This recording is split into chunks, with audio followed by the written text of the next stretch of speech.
Wulandari, istri anggota TNI yang jadi korban penembakan orang tidak dikenal di depan rumahnya, kini sedang menjalani perawatan di Rumah Sakit Hermina Banyumanik. Selain ditangani oleh tim kesehatan, korban penembakan dijaga ketat. Petugas ditempatkan di luar dan di dalam rumah sakit. Selain penjagaan oleh TNI dan Polri, korban beserta keluarga juga mendapat pendampingan dari tim Lembaga Perlindungan Saksi dan Korban atau PLSK.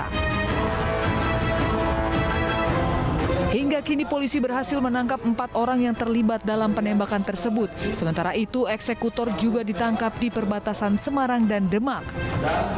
Selain menangkap komplotan penembakan, penyedia senjata api juga ditangkap.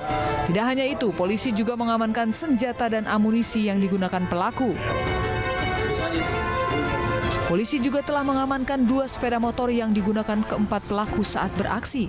Keduanya ditemukan di sebuah rumah di Semarang dan Demak. Polisi juga masih melakukan penyelidikan forensik 2 proyektil dan selongsong peluru yang ditemukan untuk mengetahui jenis senjata yang digunakan. Sementara itu, hingga kini suami korban, Kopral 2 Muslimin, masih belum ditemukan. Satu suami korban hingga kini dinyatakan tidak hadir tanpa izin dan melanggar tindak pidana militer. Panglima TNI Jenderal Andika Perkasa pun meminta agar kasus ini diusut tuntas. Sebelumnya penembakan terjadi di depan rumah korban oleh orang tak dikenal pada Senin 18 Juli lalu. Korban adalah istri Kopral Muslimin, anggota TNI Satuan Arhanud Semarang. Pemirsa, pelaku kelitih yang menyerang warga di Magelang, Jawa Tengah dihakimi warga. Kami rangkum sejumlah video yang tengah viral dalam Viral hari ini.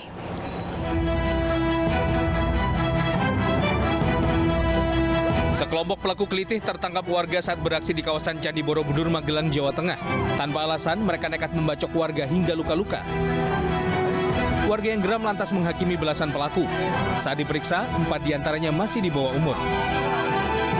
Selanjutnya, para pelaku digelandang ke kantor polisi untuk diperiksa dan mempertanggungjawabkan perbuatan mereka. Diduga sakit, seorang penumpang kapal laut tiba-tiba tergeletak dan alami kejang-kejang dalam pelayaran.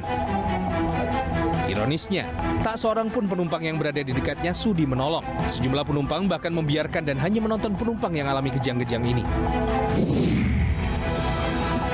Aksi pria asal Parepare, Sulawesi Selatan ini viral di media sosial.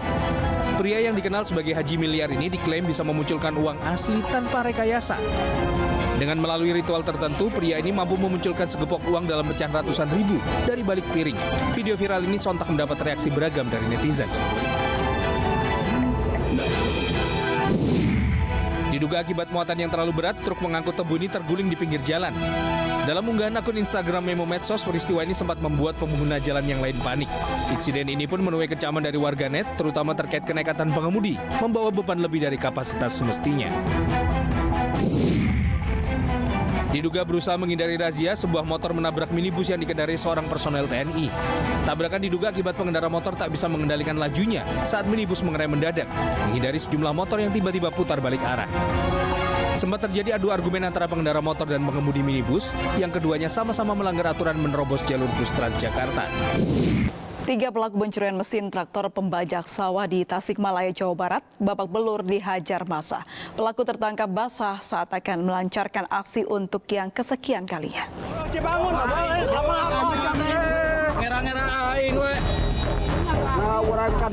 Inilah video amatir saat 3 komplotan pelaku pencurian mesin traktor pembajak sawah dihakimi warga di Kampung Cibojong, Pasir Kilang, Kabupaten Tasikmalaya, Jawa Barat. 1 dari 3 pelaku mengalami luka parah hingga harus dibawa ke ruang IGD RSUD Dr. Soekarjo, Tasikmalaya. Diketahui ketiga pelaku ini telah melakukan aksi pencurian sebanyak 10 kali di lokasi yang berbeda di wilayah Tasikmalaya. Barang curian yang mereka dapatkan dijual ke penadah dan hasilnya dibagi rata. Selain mengamankan 3 orang pelaku, polisi juga mengamankan 2 unit sepeda motor sebagai barang bukti. 3 orang tersebut akan diserahkan oleh masyarakat, ya. Diduga pelaku mesin traktor diserahkan ke Polsek, namun keadaannya pertama dibawa ke Puskesmas Ahmad Jaya, diobati, yang satu dirujuk ke Rumah Sakit Dr. Soekarjo. Kini kasus tersebut ditangani Satreskrim Polres Tasikmalaya Kota. Dari Tasikmalaya, Jawa Barat, Asep Juharyono, iNews melaporkan.